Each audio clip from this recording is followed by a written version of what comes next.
So, what I want to do now, apart from anything else, is just to break up the talk a little bit, make sure you're all still awake, because it helps me as well, is...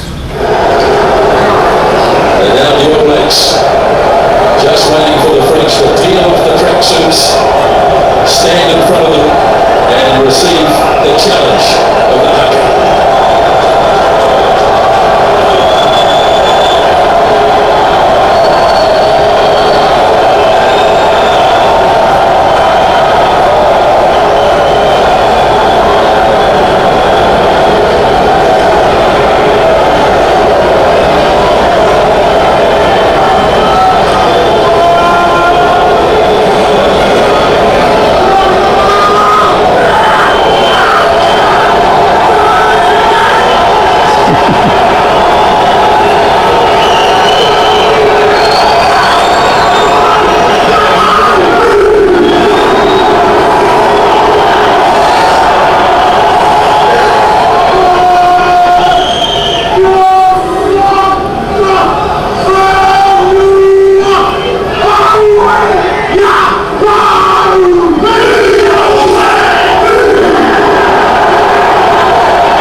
So that was the 2011 final that New Zealand won. They also won in 2015. So speaking as Australians, I've got to be a bit careful, but I heard the joke that they say that New Zealanders always have to have at least one, either Maori or something from the Pacific Islands in their team, so that they know the words and the actions for the haka. I think it's untrue, because I think they do know it. And the interesting thing, though, I find is that, in fact, in other Pacific Islands they have variations. That's the Maori version, although there are actually several versions, even with the Maoris, used at different ceremonies at different times. So, very intimidating, very wonderful spectacle, I think, to start again. I mentioned before about the textiles and the chiefs that were wearing them, and oh, look here, bottom there, looks like a chief here. I've got to say, I still haven't got the invite for the wedding. I'm sure it's not lost in the post somewhere. But, and just for the people that don't know yet, the Duchess of Cambridge had a little baby boy, I read this morning. So all right. Another royal mouse, so yeah, to feed, so sort of bumps a few people further down the line, I guess, in the line of succession. But anyway, we do wish Harry well. And the tattoos. This was interesting, because when I was reading about this, from that top part there, that they actually carve the skin in the Maoris. They don't sort of puncture it like with the other Polynesian cultures. And the spirals that you get, like on that facial one there as well, they are actually unique to the Maoris. So, there we are. I've probably got about another 10 minutes or just so to go. I just want to finish with a very broad overview, I guess, of the Europeans in the South Pacific. We've looked at the Polynesians. I know Bill was speaking at 1 o'clock today about the European influence and what they did, particularly in terms of the colonial powers in the South Pacific. So I'm more than happy to leave that to him. He knows so much more than I do about the history. But I just want to mention, I guess, this sort of very brief overview. And this is, the first one was Balboa, of course not Rocky. This is actually a Spaniard. And this was, of course, not long after Columbus discovered the islands, the West Indies, 1492 when he sailed. So this is only about 20 years after that Balboa saw the Pacific Ocean. And he was followed soon after by Magellan.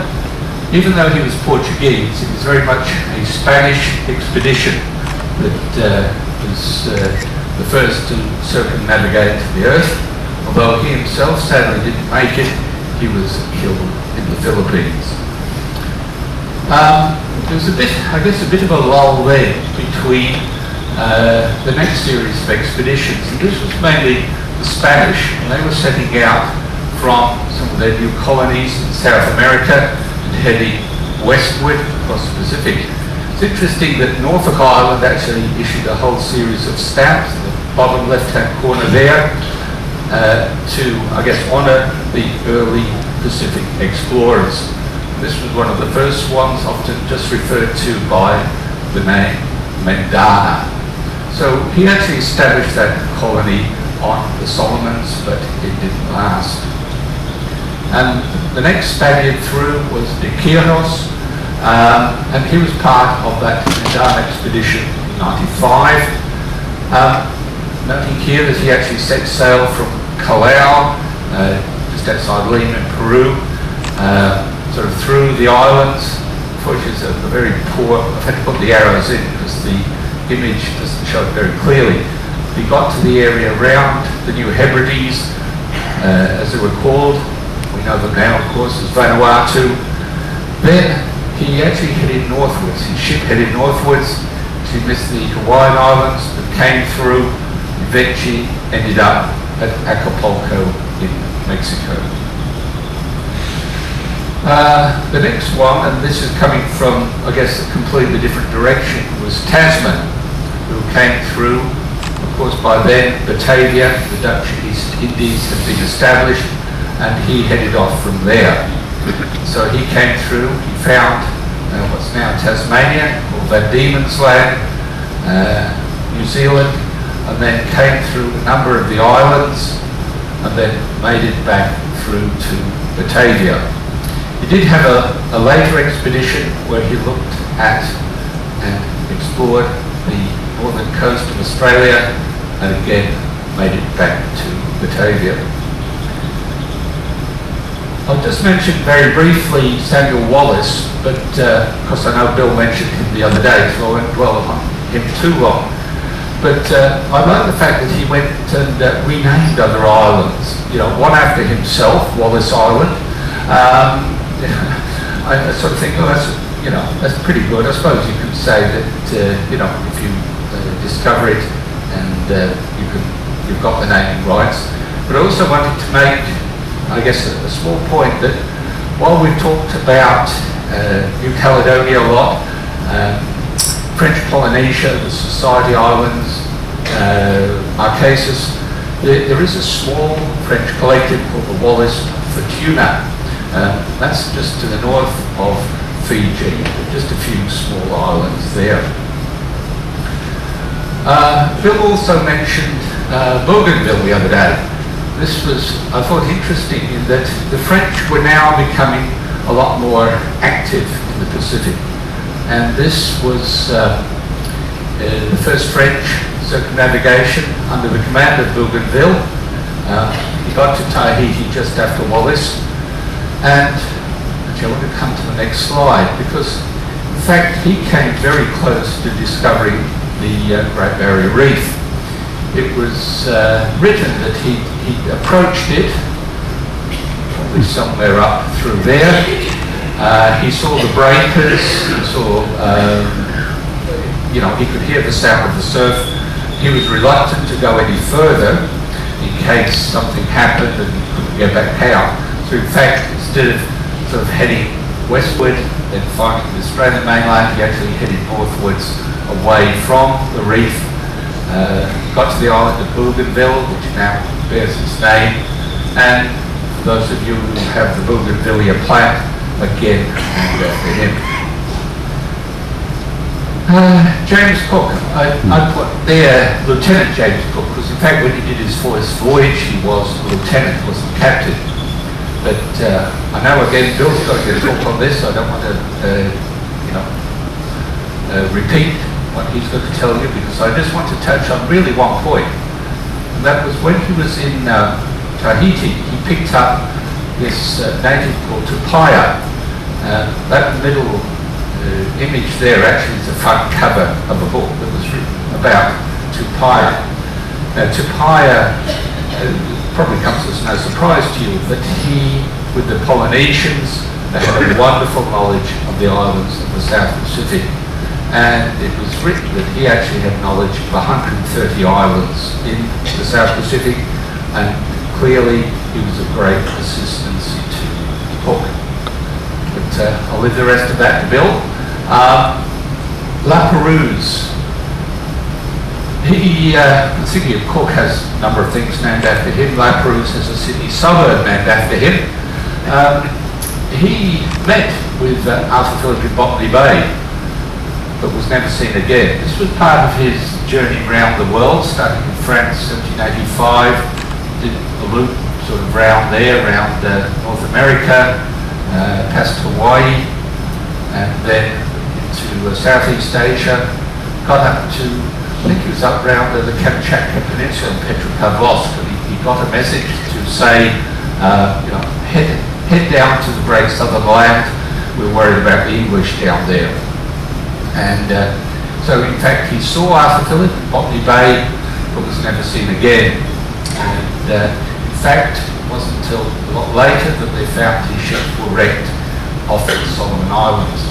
But I read an article in the paper probably about 6 months ago, and it was somebody who'd been doing research in the Torres Strait up in between Australia and New Guinea, and they actually found what appeared to be French artifacts from what appeared to be a small shipwreck, and there was absolutely no record of any small shipwreck in that area of French origin.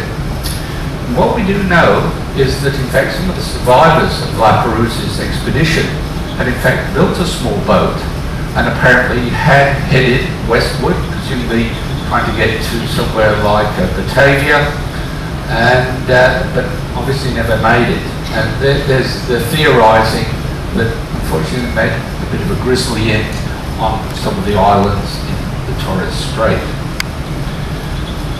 So, coming to the end here, I'm not going to talk about Mutiny on the Bounty again, I'm leaving this for Bill.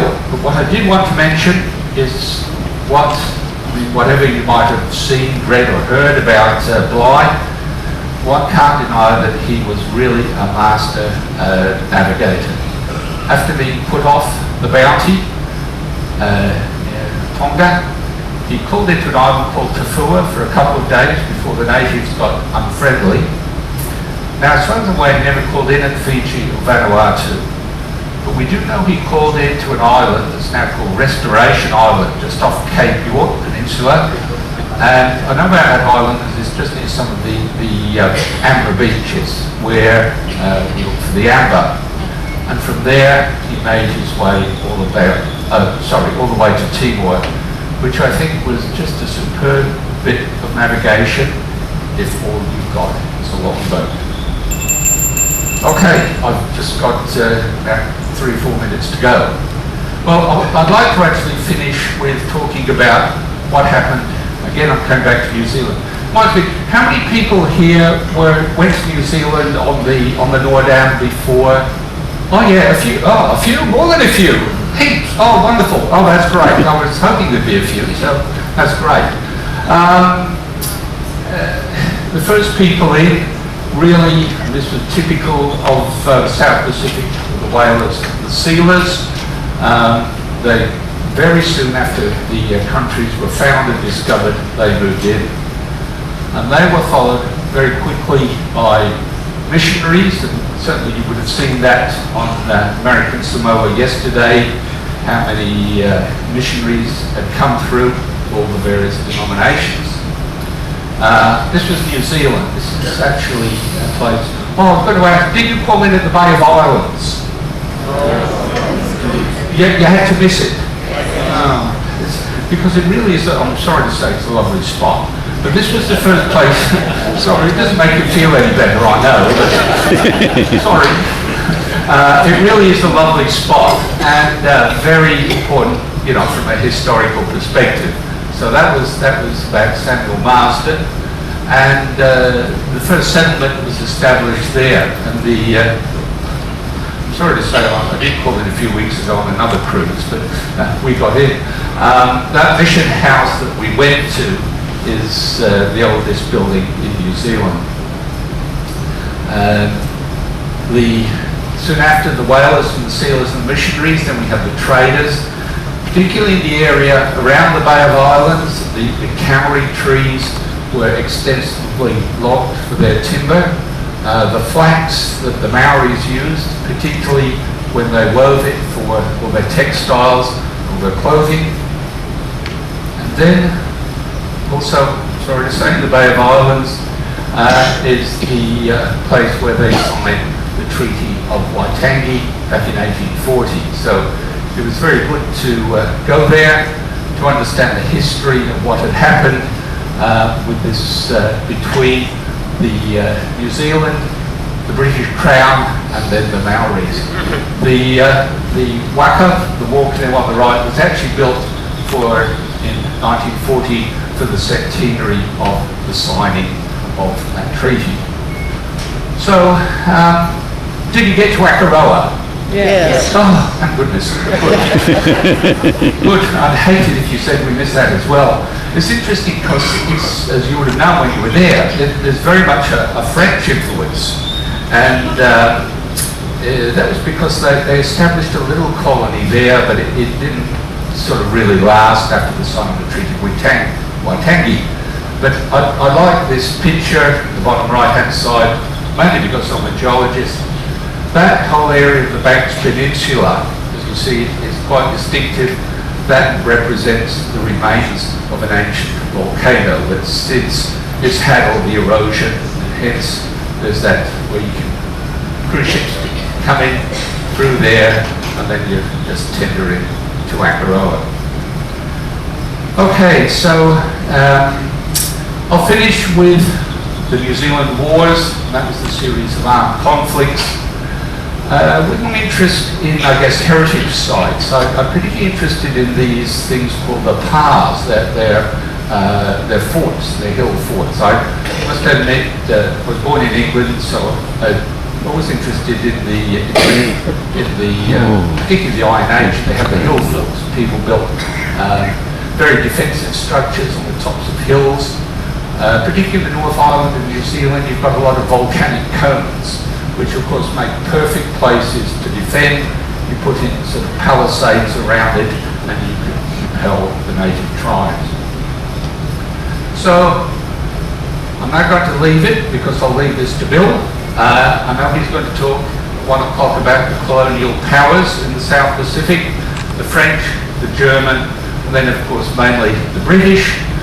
But one thing that really amazed me when I was doing this was in fact how much the Germans claimed in the late 1880s and 1890s. So it wasn't just the area around New Guinea, the German New Guinea, from the island of Nauru, and a lot of the area that we now know as Micronesia.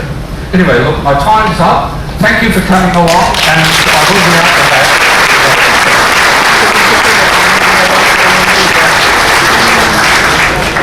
Half of these islands. We'd start with the people of Melanesia. So I know the red dot's hard to find, but if you watch it, Melanesia, right through this region here. Now this group includes New Guinea, the Bismarck Archipelago, and actually the Solomon Islands as well. Technically, Fiji and Tonga are part of this grouping as well, but they do lie on a cultural boundary. So in some texts you'll see them incorporated, other texts you'll see them left out. Now, if we were to find our way to the north of Melanesia, we'd find ourselves in Micronesia, many lands. This is the culture of Micronesia actually suggests that they came from the Melanesian people, but there's also influence coming from mainland Asia, as well as some influence coming from the Philippines. And then we move to Polynesia. That's this area in the big yellow triangle here. This is a triangle bound by Hawaii, New Zealand, and Easter Island. The only one of the three we won't be making our way to. Now, there were some early beliefs that the people of the Pacific actually traveled across the Pacific Ocean coming from the Americas. It's believed that they were perhaps some of the original inhabitants of South America. But further research, as well as historical and oral records, have really proven this theory to be incorrect. Instead, looking at linguistic, anthropological, and archaeological evidence, there's clear indications that the early Pacific Islanders actually found their way from Southeast Asia. They came through Austronesia, near Australia, as well as into Papua New Guinea, and then through further down to Australia. Now, just in case that migration doesn't sound quite far enough and quite impressive enough, if you were to go to Madagascar, there's actually the root of the indigenous language that you would find coming from the same root as the languages that gather around Austronesia. So this is more linguistic evidence indicating that these people managed to travel not only through the Pacific Islands, but they traveled in the opposite direction towards Africa, possibly making it even as far as Madagascar. Now, the Aboriginal people.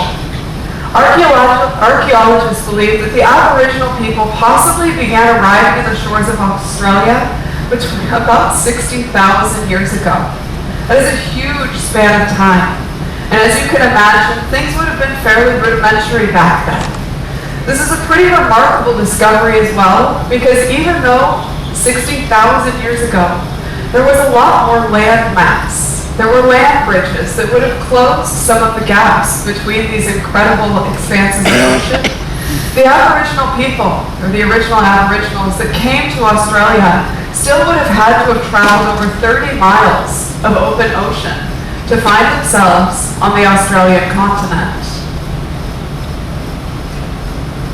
Now, it's believed that these earliest migrations were using, again, rudimentary, but what ended up seeming like fairly specially adapted watercraft. Essentially, they were built as bark canoes. So they would take a single, very large piece of bark. They would stitch both ends together, and they would use wood stretcher bars, or spreader bars, essentially like a modern-day canoe. Now, this design is so simple and proved to be so successful that you'll actually still see it used today in some of the regions throughout the South Pacific, being used for smaller transits and, of course, movement from village to village. It also looks like a modern-day canoe if you look. Now, the people of Papua New Guinea, they got clever. They began to craft some special, sophisticated vessels, although again, still rudimentary by the designs that we would get to later. Now, many of these vessels were essentially outrigger canoes, and this allowed the voyagers to take on longer and longer journeys. This gave them the ability to build larger and larger and more stable vessels. Trade prahus, much like what you see in this photo right here, with its outrigger canoe as well, were actually quite common. They were operating in abundance by the time the Europeans rolled into these regions in about the 16th century. So they weren't as landlocked as we thought they may have been. So as populations of people, they're moving to these small islands. And of course they're setting up villages, so the population is going to grow. Now as the population is going to grow, the need for more sophisticated vessels is going to come up. So these vessels began to be fabricated, looking out further to advance the horizons of the people, in search of new land and new land masses. Now it's believed that it's these more advanced and slightly larger voyaging vessels that allow for the population for people to move in and populate the Solomon Islands, Vanuatu, and New Caledonia. So we're kind of beginning to see where we're making the same journey as many of these people and their ancestors did.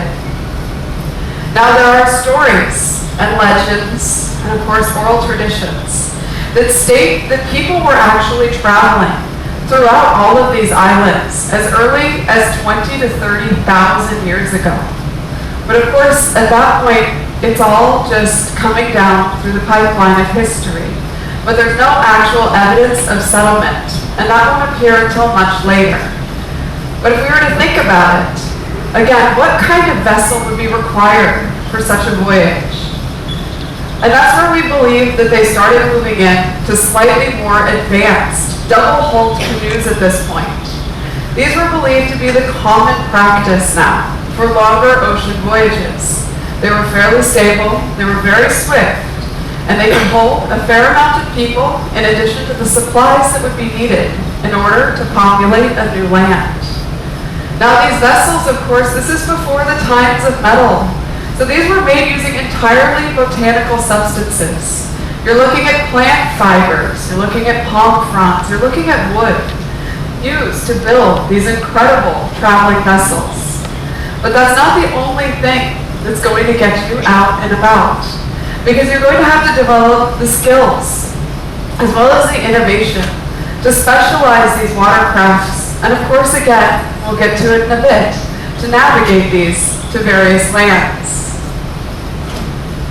Now, I did mention that basically it's stated that people were traveling these lands for tens of thousands of years before any sort of settlement was believed to have happened.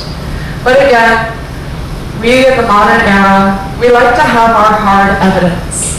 So that hard evidence actually comes in pottery fragments. Archaeologists discovered various pottery fragments on a number of the islands, many of which we've actually visited on our journey together thus far. Now these pottery fragments came from the Lapita people. They called pottery fragments, simply enough, Lapitaware. And they found it always in fragments. There's not a lot of actual full vases or any sort of full vessels that have been found, but they find pottery fragments throughout these islands. Now these are easily identified because they're very ornately decorated. They have intricate patterns carved in, and they're all fired using the same technique. Now these pots and these fragments spanned from Melanesia and found its way into the Fiji, Samoa, Tonga triangle. This is the first evidence of a provable migration of a population of people that we found, and it's believed to have happened about 3,500 years ago. Now, the Lapita people, their pottery, it's beautiful and ornately carved, but we've got, again, only those little fragments, but it's easily identifiable. Now, there's kind of a few interesting things about it. It was never found east of the Samoan group, which indicates that there was a stop in the migration, but we're not entirely sure what would cause that. Another interesting thing with the Lapitaware is that the production of it abruptly stopped about 2,000 years ago. So it was in large production for about 1,500 years, and then for some reason, it just completely disappeared from the history books. Now, what would drive these migrations? Again, I kind of hinted at it, but you've got yourself settled on a nice island, everything's looking pretty good, you've gotten into the routine, you're building a community. But it's believed that population growth is what would push people off the islands. An island only has the capability to supply so many people with land, with food, and the resources needed to survive. So at that point, once they expanded beyond the limits of the island, they'd have to seek a larger island, expanding their communities and expanding the range of their culture. Now, there's a couple of interesting examples of land and population management, if you will, that you can find throughout these islands. Tahiti, in particular, and they have notes that we found from various European explorers that explain the techniques that they used. So in Tahiti, an island was essentially divided up into pie-shaped chiefdoms. Now, these chiefdoms were independent of their neighbors. They traded with each other, but for the most part, they largely kept to themselves. Now, I guess I couldn't technically be a chief on this island, but we'll just go with it for the day. Say I'm a chief. We're a population. We're expanding a little too far beyond our britches. So what are we going to do? Well, I'm going to go knock on the door of my neighboring chiefdom, and I'm going to say, I challenge you to a battle.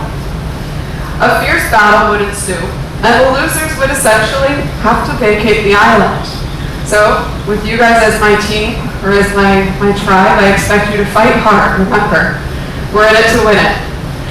But see, just in case we don't, you're a good team, because I've been to the Lido market. Now you see, if we lose the fist fight, we have another option. Because I can challenge the opposite team to an eating contest. This is where I know we'll do well here. But actually how this would work is, usually the food would be taro. It's a staple crop, most places have it in great abundance. It's also incredibly filling. But they would use taro often, and we would prepare the taro, and we would be serving it to the opposite or to our rivals. If we ran out of food before our rivals stopped eating, well guys, pack your bags, we're finding a new island. But if the rival team is full and we still have taro to spare, then we get their land. It's kind of an odd way to end what could have been a less bloody battle. But again, I'm glad to have all of you on my team. Oh, and this is taro. Sorry, I got too into my own story to trade the slide. Alright. Now there's different types of vessels. Back to how we're going to leave our islands. Again, I mentioned different vessels were used to traverse and travel through these islands. And there were inter-island travel vessels as well as longer distance voyaging or, well, relocation, if you will, vessels. Now an interesting one is the trio band. And you'll find these in Papua New Guinea.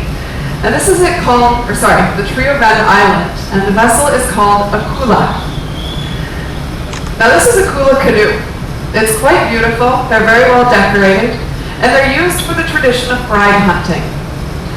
Now, of course, we're limited to our island population, and most of whom you're probably related to. So you may want to go to perhaps a neighboring island and see if you can find somebody who's not your sister or your cousin, right? So what are you going to do? Well, you're going to take your beautiful kula and you're going to fill it with red feathers. You're going to fill it with shark hooks that are beautifully carved from bone. You're also going to fill it with other valuable utilitarian items.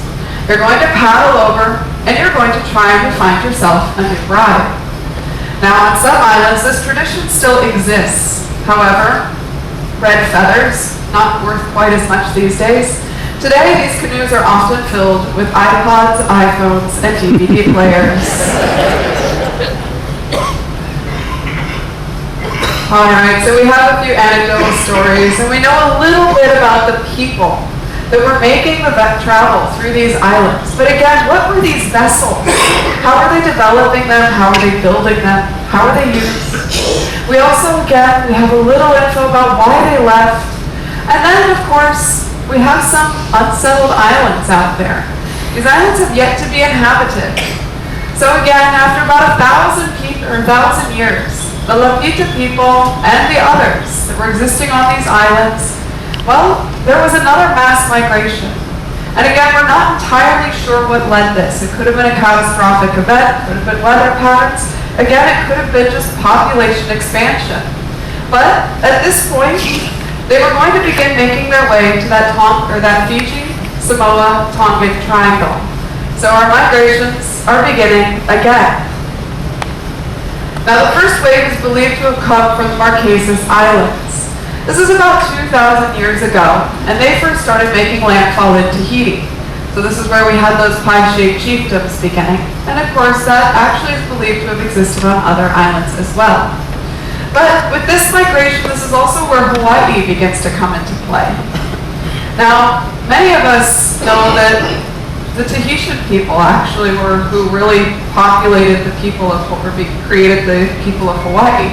But actually, it was the people from the Marquesas who made their way first. And they found themselves landing on these islands, and they began to proliferate and settle.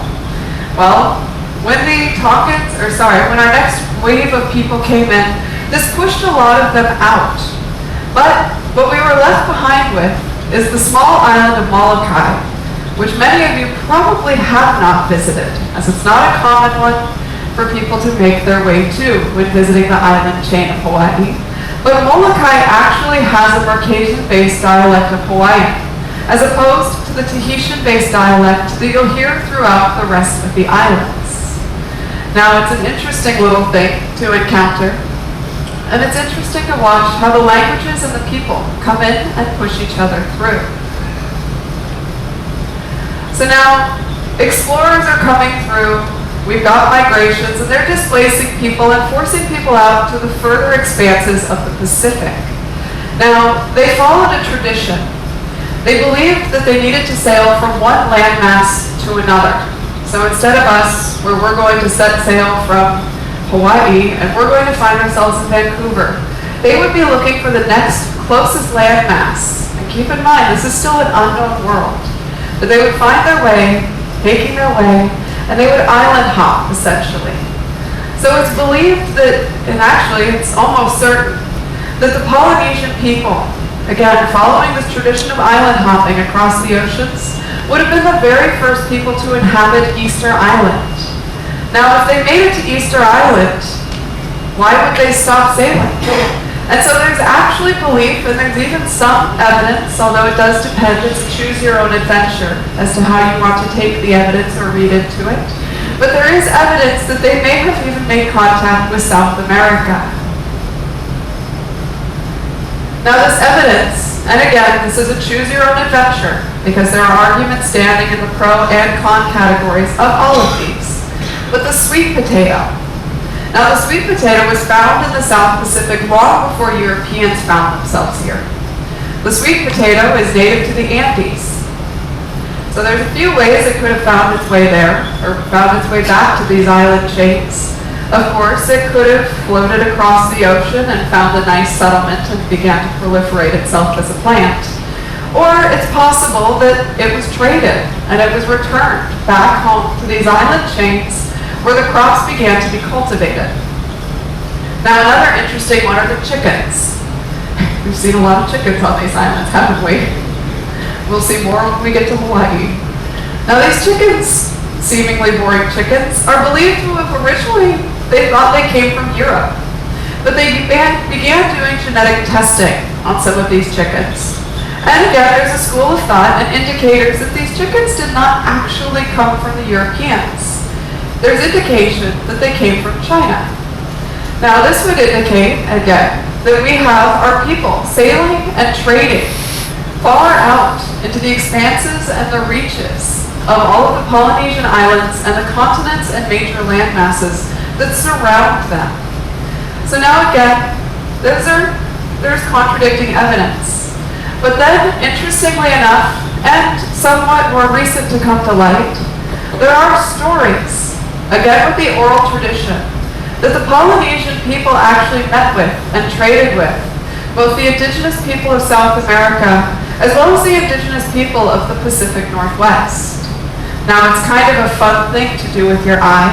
Since we are going to be traveling from Hawaii to the Pacific Northwest, take a look at the artwork. You'll actually notice, you'll begin to see similar flow of lines and similar connections between the art as well as even some of the stories of creation. So again, choose your own adventure, but it's nice to think that it's possible that there were other populations spanning the world long before the Europeans found their way off of their own shores. So now we know a little bit about the culture, we know our people, we know where they, for the most part, were headed. At this point, maybe we want to learn how to build a boat. All right, so we're going to roll up our sleeves because again, there's no metal. So this is going to be a lot of hard work. So we're going to begin by selecting our tree or trees, depending on what type of canoe or vessel we're building. So we're going to go out, chop down that tree, and we are going to begin digging out or carving the shape of the hole.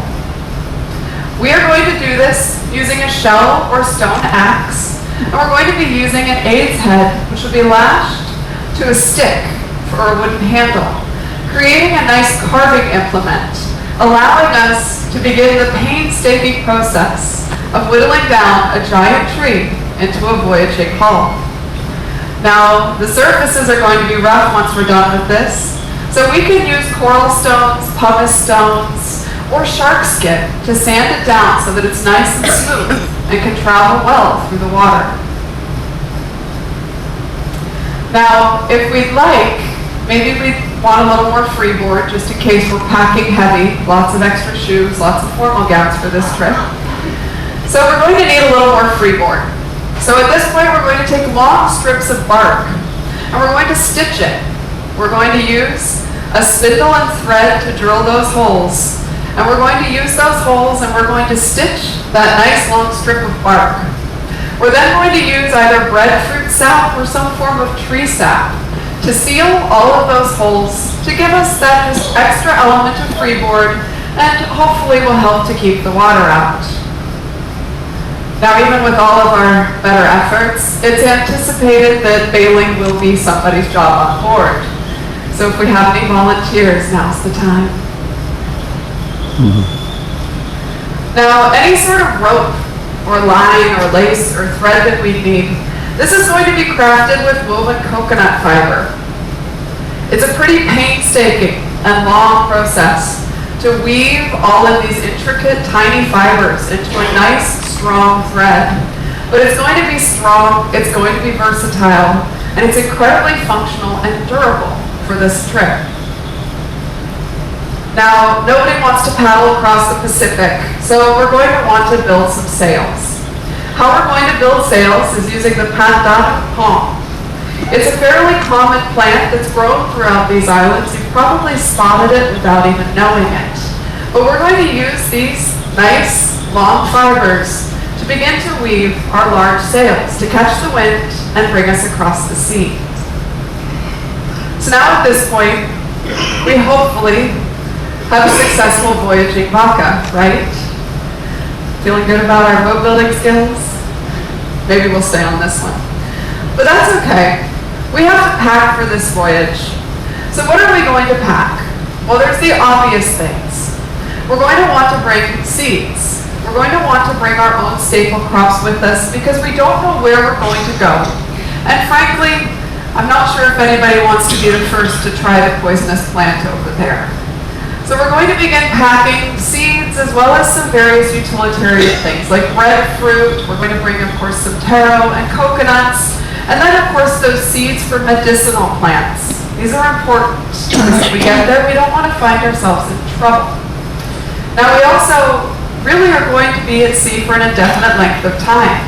There's no Lido market on these things, so we're going to need to prepare most of our food in advance. This is where poi comes into play. Have you heard me talk about poi yet? Have any of you tried poi? Yes, I hear it from the audience. So poi is essentially taro root that's pounded and then buried in the ground. It's buried in the ground and left to ferment because, of course, the fermentation process will preserve the nutrients for our long voyage. You may have the opportunity to try poi when you're in Hawaii, and I hope that you do. Don't look at it before you try to eat it. It's kind of a purplish gray gelatinous substance. It's an acquired taste. It's an acquired taste I have not acquired. So now we have our food, we're packed, we have our canoe, and we have a little bit of a problem. We don't actually know how to get anywhere. So what began happening to these people as the Europeans began to arrive, they brought, we'll call them modern conveniences. There were things like metal and guns. Now these metal and guns, as well as the missionaries arriving, there were a lot of problems coming into the islands.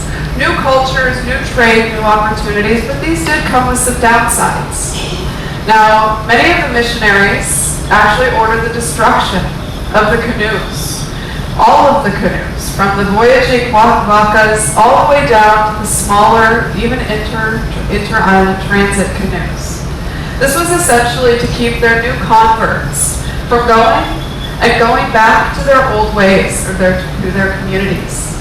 Now you may have noticed yesterday, since we were fortunate to be in American Samoa on a Sunday, many people go to church in the morning, traditional Christian churches, but then in the afternoon a lot of people disappeared around 2 o'clock. It seemed like a little bit of a ghost town. Now at 2 o'clock most of those people were going back to their homes, where they were going to meet with their families and they were going to meet with their people, and they were actually going to perform the rest of their cultural history.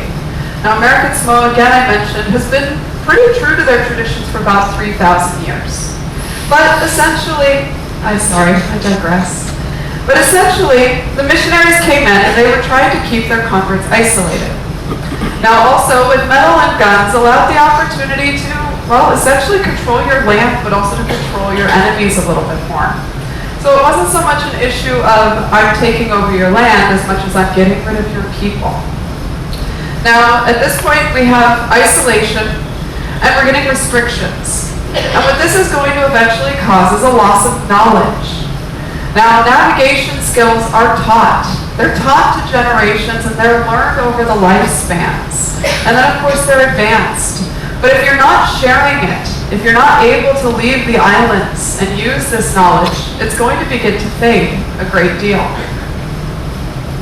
Now, this rapid loss of knowledge actually became a very great concern to some of our more recent generations. And actually, more specifically, in 1976, a group of Native Hawaiians began to work with the University of Hawaii Anthropological Department. And they began to try and research and bring back these ancient traditions of navigation. These are the things their ancestors lived by. This is how they populated these islands and how they traded and survived. Now, the newly formed Polynesian Voyaging Society, that was the result of this collaboration. In their research, they heard rumors and whisperings that there was a man that still knew the traditional ways of navigation. He was located out in the Carolina Islands, and his name was Pius Piorau. More commonly, and fortunately for me more easily, he is referred to as Mau. Now, Mau knew these techniques that he had learned from his ancestors. He had the knowledge, and he too was growing concerned that with the passing of him, essentially a lot of this knowledge was going to go. So he began working with the Polynesian Voyaging Society to teach them the ancient ways of their people and the ancient techniques of navigation. Now, with the restoration of the Pacific wayfinding, there was a great resurgence of pride, especially amongst the Polynesians, 200 years. It is actually still out traveling to this day.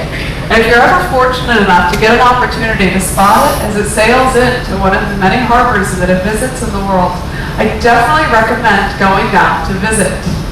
Now, the Hokulea is not fully traditional.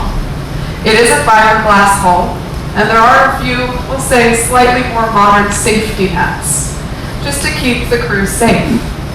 However, I had a little experience with one that they built. It was called the Hawaii Loa. Now, in the 90s, they actually came to one of our regional corporations in Southeast Alaska, and they asked for 2 very large logs to be shipped over to Hawaii to be turned into a true traditional sailing vessel. They built the vessel, they successfully sailed it from Hawaii up to Alaska and a few other places around the Pacific. The Hawaii Loa still exists today, however it is stored in a warehouse, so it's happily up on risers and probably needs a little bit of work before it would be ready to sail yet again. So now let's get into a little bit of those navigation techniques that the Polynesian Voyaging Society has been working hard to preserve and to pass on. Now again, we are used to European navigation, so immediately you probably have thoughts of charts and compasses, and those are important things to have. So again, we have our chart to know where we are and what's going on around us. We have our compass, which will tell us the direction that we are going to be heading. Now, it's important that you have something to keep track of time. as you make your way, because of course this is how you're going to navigate your course. Now, up until about the 18th century, a half hourglass was the most accurate timepiece that you had available. Don't ask me how you figured out your 2-minute eggs. Now, our cadets actually blanch whenever they see one of these. This is a sextant, and it was a later addition to European navigation. It came around the 18th century and allows you to calculate your location on Earth, either gauging off of the sun or even the stars. They do still use these from time to time, and whenever the captain tells the cadets to grab the sextants, you can just see the collective eye roll, and you can hear the groan throughout the ship. Now, they don't like using these because, of course, they have these. This is modern GPS computer systems, and essentially they do take most of the guesswork out of navigating. But, again, the Polynesians didn't have any of these. Their history states that they were sailing about 30,000 years ago. So this is long before the invention of any of these instruments. So instead they would use something like this. Now this is a stick chart, and this is a stick chart specifically of the Marshall Islands.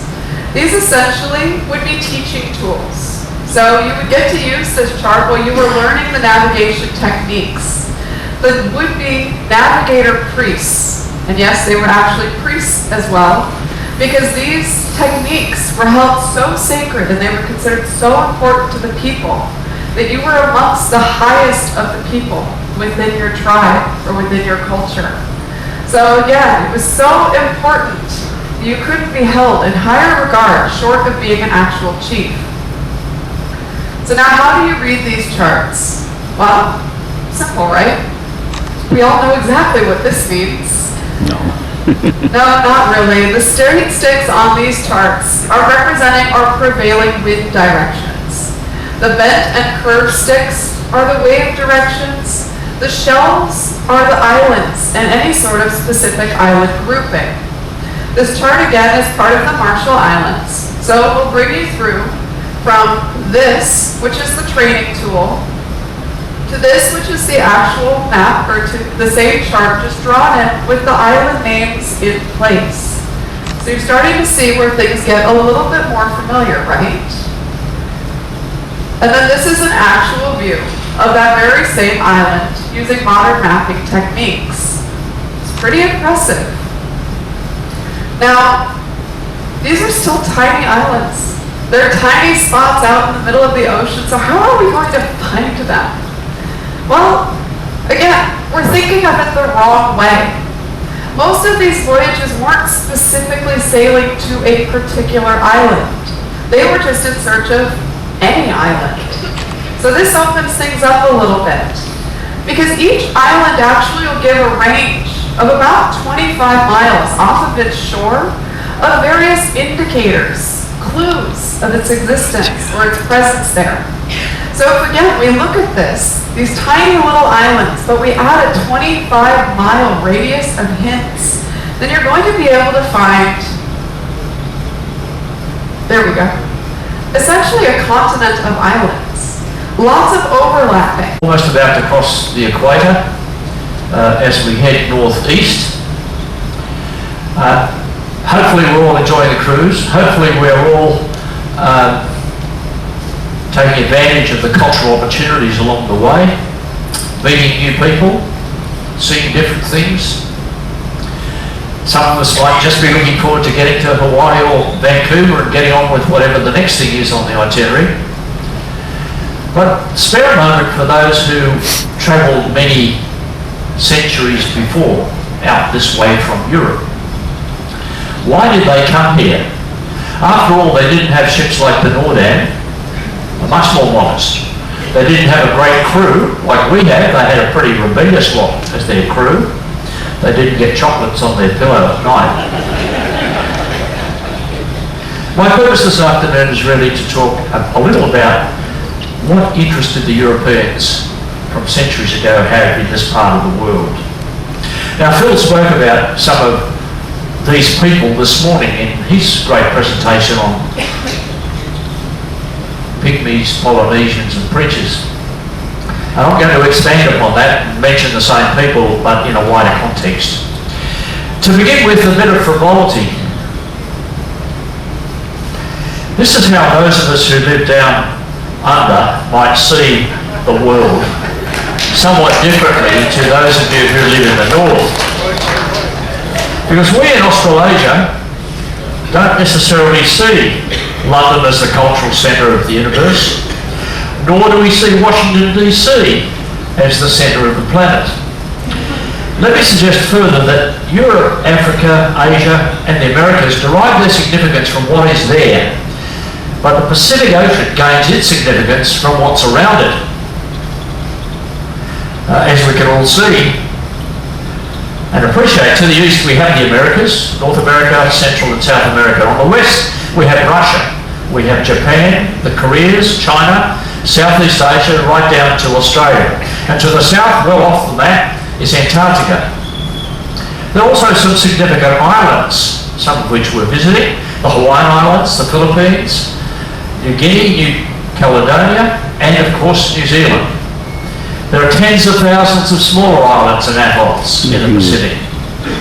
Most of them are in the Southwest Pacific, and they include of course Fiji, the Solomons, Vanuatu, Samoa, Tonga, and notably French Polynesia and the Cook Islands. To the north of the equator and west of the international date line are the islands of Micronesia, the Carolinas, the Marshall Islands and the Marianas. There's also a vast emptiness, especially in the southeast, although we do have there Easter Island and Robinson Crusoe Island off the coast of Chile, designated by this red spot there, and we've gone too far. The Pacific covers about a third of the Earth's surface. It's larger than the Earth's landmass. In fact, there's spare room for another Africa thrown in. From Indonesia to the coast of Colombia, it's another 20,000 kilometres to travel. The lowest point on Earth is the Mariana Trench. I'm not sure where he's gone.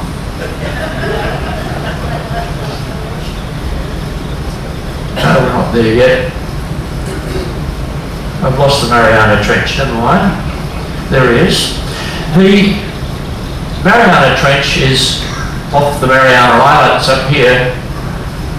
If I get the right button here, I should be right. That's an enlarged box. So it's north of New Guinea. It's 12 kilometres deep there. Now the early Europeans were largely ignorant of what was out in the Pacific Ocean, though obviously the people who lived around there were very much aware. They were aware that there were lands to their east because the Arab traders brought back goods, especially spices, which were invaluable for either preserving food or making the bland meat and bread of Europe more interesting to the taste. Marco Polo, the Venetian merchant traveller, and others who visited China in the 13th and 14th century brought back stories of wealth. But most of the trade at that time, the fabled Silk Road or silk routes of Central Asia shown here. The red lines represent the overland routes across China and to the west. Spice, silk and other valuable goods were transported to Europe from what they now call the Far East. It's not always easy to know what drives people to become explorers, is it? But much of the early European exploration of the Pacific was inspired by at least two obsessions. The first was the search for the fastest route to the spice-rich island of the Moluccas, modern-day Molucca, in Indonesia. And secondly was the theory most strongly argued by Alexander Dalrymple of the British Admiralty that somewhere in the Pacific lay a vast undiscovered southern continent, Terra Australis, the South Land, possibly also rich in gold, spices and other trade goods. And this argument drew on the notion that land in the northern hemisphere must be balanced by land in the southern. Of course, improved access to resources such as spices and the discovery of new territory then gave impetus to the desire to colonise, acquiring territory to provide a greater global presence and through it prestige. and to impose the allegedly superior cultures of Europe and the religious beliefs of Europe on any human beings that happen to be discovered out there. So these are all the reasons why people might want to come out here. As I've suggested, the most important initial trading items were spices. Muslim and Arab traders brought back cinnamon, cardamom, ginger, coriander, nutmeg, turmeric and mustard from India and the Spice Islands. They brought it across the Indian Ocean to Arabia and then overland to Europe. Venice in Italy became a centre of the spice trade. Then in the 15th century, things started to change. The Mongol Empire that ruled China at that time began to disintegrate. And the Ottoman Empire, which covered the area centred on modern-day Turkey, took over much of the eastern Mediterranean. The trade routes to the east were disrupted, and the European countries began looking at alternative ways of reaching the Spice Islands. Venice was regarded as still important, but some countries wanted to break Venice's monopoly on the spice trade by completely avoiding the eastern Mediterranean. The 15th century is also notable for the voyages of the Chinese treasure fleets under the respective Ming emperors, whose dynasty replaced the Mongols in China. This is a slide of one of the models of a Chinese treasure ship, which happens to be sitting right now in the museums, just in the location of the Ming tombs out of Beijing in China.